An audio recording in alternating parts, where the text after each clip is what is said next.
అయ్యేది కాదండి. ఇది భారతదేశానికి ప్రమాదం. ఇంకో యుద్ధాన్ని మనం ఎదుర్కోకూడదు, ఇంకో తీవ్రవాద దారి ఇండియాలో జరగకూడదు.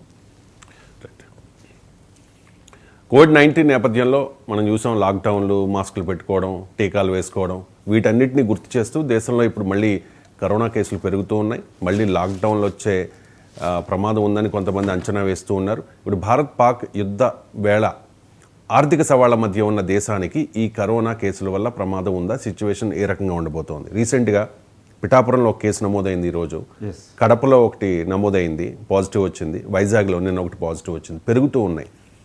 అంటే ఇంకా టెస్టులు చేస్తే ఇంకా మరింత పెరిగే అవకాశం ఉంది. నిన్నటికి 257 కేసులు వచ్చినాయి. మళ్ళీ నిన్నటి తర్వాత ఇప్పుడు ఆంధ్రప్రదేశ్ కూడా కరోనా కేసులు ప్రవేశించినాయి. ఎక్కువ కరోనా కేసులు ఉన్నది కేరళ, తర్వాత మహారాష్ట్ర, ఎందుకంటే ఎన్ఆర్ఐస్ ఎక్కువ ఉంటారు అక్కడ. తర్వాత కర్ణాటక ఐటీ క్యాపిటల్స్కి వచ్చేసింది, ఢిల్లీకి వచ్చేసింది, నార్త్ ఈస్ట్. అంటే భారతదేశంలో ప్రతి రాష్ట్రంలో కూడా కరోనా కేసులు నమోదవుతున్నాయి. ఇది చాలా తీవ్రమైన ప్రమాద హెచ్చరికే అని భావించాలి. ఎందుకు? ఇప్పుడు వేసవికాలం అయిపోయింది, వచ్చేది వర్షాకాలం, ఋతుపవన కాలం. వర్షాలు మొదలైనవి, ఇంకా 2-3 రోజుల్లో ఋతుపవనాలు మొదలవుతున్నాయి. మనం వర్షాకాలం అంటేనే అంటువ్యాధులు, వర్షాకాలం అంటేనే ఎక్కువ వైరస్ స్ప్రెడ్ అవ్వడానికి అవకాశం ఉంటుంది.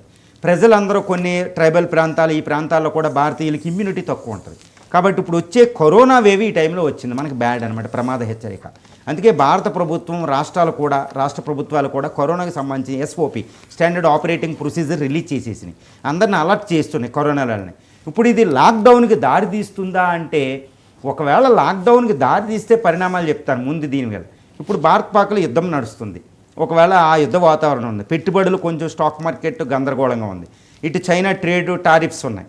సో ప్రపంచమే గందరగోళంలో ఉంది. కానీ భారతదేశం మాత్రం ఒక స్థిరంగా ఆర్థిక అభివృద్ధి చెందుతుంది. 6.5 గ్రోత్ రేటు ఈ 2024-25లో కూడా ఉంటుందని వరల్డ్ బ్యాంక్ చెప్పింది. ఫాస్టెస్ట్ గ్రోయింగ్ ఎకానమీ అనమాట.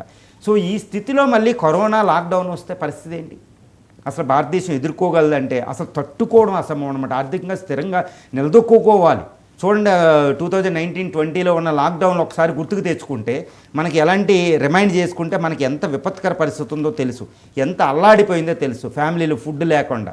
కాబట్టి భారతదేశానికి బియ్యం అన్నీ ఉన్నాయి కాబట్టి బతికేసాం, కరెంట్ ఉంది కాబట్టి బతికేసాం, లేకపోతే పరిస్థితి లాక్డౌన్. కానీ ఇప్పుడు వచ్చే లాక్డౌన్ ఒకవేళ వస్తే మాత్రం చాలా తీవ్రంగా ఉంటుంది. సో ఈ కరోనా వేవ్ పరిస్థితి చూస్తే ఇది అంత ప్రమాదమా కాదా అని చూస్తే, ఈ JN.1 రకం అంటే ఒకప్పుడు కరోనా మ్యూటేషన్స్ అవుతూ ఉంటుంది అనమాట. దాని కలర్లో రూట్ మార్చుకుంటూ ఉంటుంది. మనం టీకాలు తయారు చేసాం భారతదేశంలో. ఏ టీకాలండి? కోవిషీల్డ్. ఓకే, తర్వాత ఇలాంటి టీకాలు 2 తయారు చేసుకుని, భారత్ బయోటెక్ ఒకటి, సీరం ఇన్స్టిట్యూట్, కోవిషీల్డ్, ఇలాంటి తయారు చేసుకున్నాం. ఇప్పుడు ఆ కరోనా టీకాలు ఇప్పుడు పనిచేస్తాయా? మళ్ళీ అదొకటి. సో ఈ JN.1 అనేది ప్రమాదం. ఒకప్పుడున్న వేరియంట్తో పోలిస్తే చాలా స్ప్రెడ్ అవుతుంది, మైల్డ్గా ఉంటుంది. సో ఇప్పుడు డెత్ రేట్ అంత ఎక్కువ లేకపోయినా ముందు స్ప్రెడ్ అయిపోద్ది అనమాట, చాలా ప్రమాదం. అసలు ఇప్పుడు కోవిషీల్డ్ ఈ టీకాలు తట్టుకుంటాయి, సీరం భారత్ బయోటెక్ తయారు చేసిందంటే ఇమ్యూనిటీ సరిపోతుంది ఎక్స్పర్ట్స్ ప్రకారం, CCMB ఇలాంటి ఎక్స్పర్ట్స్ ప్రకారం. కానీ ఈ కోమార్బిడిటీస్ అంటే షుగర్ అని, గుండె వ్యాధులని, వ్యాధులున్న వృద్ధులు, చిన్నపిల్లల మీద ప్రభావం చూపే అవకాశం ఉంది. ఇప్పుడు ఇది ఎక్కువ స్ప్రెడ్ అయిపోతుంది. ఈ వర్షాకాలంలో ఎక్కువ స్ప్రెడ్ అయిపోయింది అనుకోండి, మనం లాక్డౌన్ అనేది ఇంపోజ్ చేయకపోయినా ఎక్కువ డెత్ వచ్చినది డిస్టర్బెన్సే. సో స్కూల్స్ మూతలు పడతాయి, స్కూల్స్ ఓపెన్ అయ్యే టైం. సో అంటే JN వల్ల ప్రమాదం ఉంది. ఈ ఇమ్యూనిటీని తట్టుకోగల. ఇప్పుడు కోవిషీల్డ్ ఇవన్నీ పనిచేస్తాయి, కానీ ఇమ్యూనిటీని అది బద్దలకూడదు.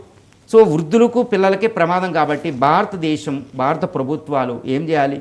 ఈ స్టాండర్డ్ ఆపరేటింగ్ ప్రొసీజర్, నిర్దేశాలు జారీ చేసి ప్రజలందరూ అలర్ట్ అయ్యేటట్టు చూసి, ఎక్కడ నిర్లక్ష్య భావం లేకుండా ఈ కరోనా చూడాలి.